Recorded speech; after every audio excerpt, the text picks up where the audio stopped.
Usap-usapan ngayon sa social media ang tila kumpirmasyon ng hiwalayan nina Julia Barreto at Gerald Anderson. Mas lalong pinag-uusapan ng netizens ay ang kilos ng kapatid ni Julia na si Claudia Barreto. Napansin ng masususing fans na hindi na nakafollow si Claudia kay Gerald sa Instagram. Isang simpleng gesture, pero sa mata ng publiko ay tila isa itong malinaw na pahayag ng pagkadismaya o pagdistansya, lalo na kung ito ay may kinalaman sa isyu ng paghihiwalay. Tahimik si Claudia pero kilala siya bilang isang supportive at protective na kapatid.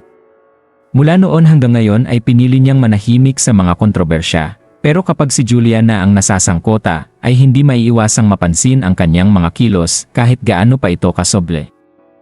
Matagal ding naging bahagi si Gerald ng buhay ni Julia. Sa kanilang halos 4 na taon na relasyon ay naging bahagi na rin si Gerald sa mga okasyon ng pamilya Barreto. Kaya't ang pagkawala niya sa Instagram feed at following list ni Claudia ay hindi basta-bastang kilos. Para sa netizens, ito'y senyales ng isang tahimik na cut ties.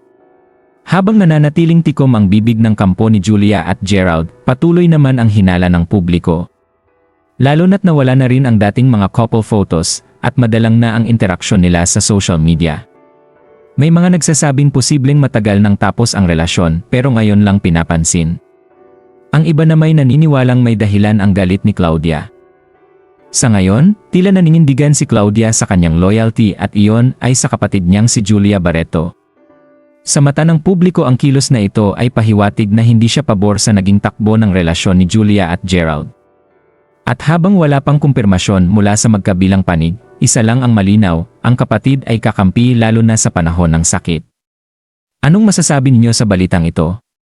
Magkomento sa ibaba at huwag kalimutang mag-subscribe for more videos.